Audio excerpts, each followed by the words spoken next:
FZS version 2। এই গাড়িটার মোটরসাইকেলটার হচ্ছে ক্লাচ প্লেটটা জ্বলে গেছে। তো আমরা ক্লাচ প্লেটটা খুলে পরিবর্তন করে দিব।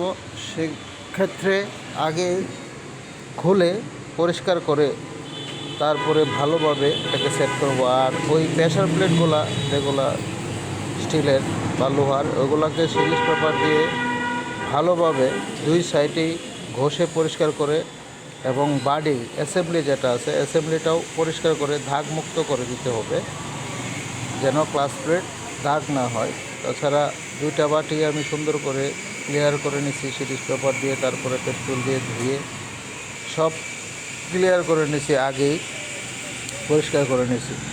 তো লাগাবো, তো লাগানোর আগে ভাবলাম যে শেয়ার করি বিষয়টা।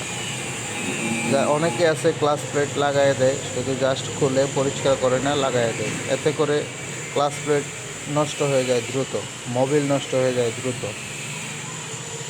অবশ্যই এগুলো যদি সিরিজ পেপার দিয়ে ভালোভাবে ক্লিয়ার করে দেওয়া যায়, গিয়ারটা স্মুথ থাকবে, গাড়ি কোনো কাঁপাকাঁপি করবে না, খুব সুন্দর, এবং মোবিলটাও ফ্রেশ থাকবে, কালো হবে না।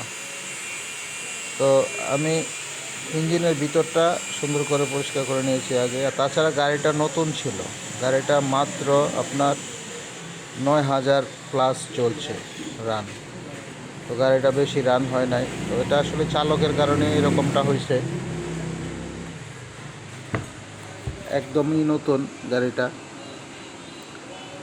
তো আমার কাছে নিয়ে আসছিল, আমি ওটাকে ভালোভাবে দেখে এবং মোবিল ফিল্টার সব, ওই ক্লাচ প্লেট ব্যবহারের ক্ষেত্রেও ক্লাচ প্লেটের এদিক সেদিক আছে, প্রেসার প্লেটের এদিক সেদিক আছে, সেটাও দেখে ভালোভাবে সেট করে দেব।